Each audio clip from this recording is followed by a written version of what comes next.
กูฮอดจานเยื่อเกลือมือนี่ฮอดแล้ว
ลูกก็ต้องไล่เลยลูก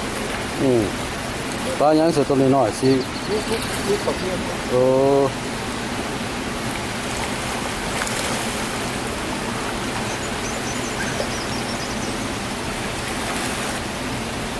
นะฮะอะไรครับ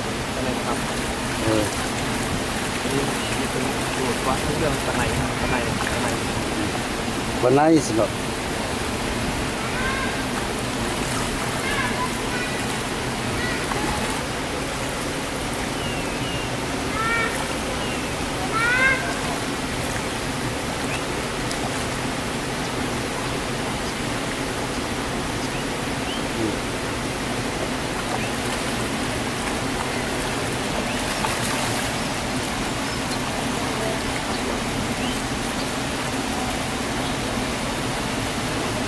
ก็รู้หลักไปเนาะ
ใหญ่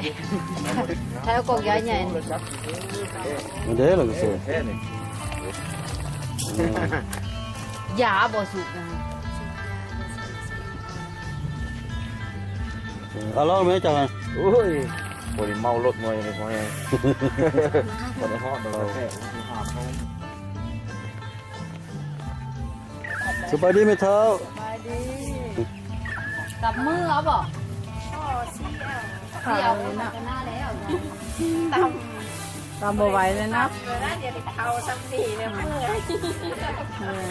เพื่อจะได้น้อยหนึ่งแห้งเนาะตำ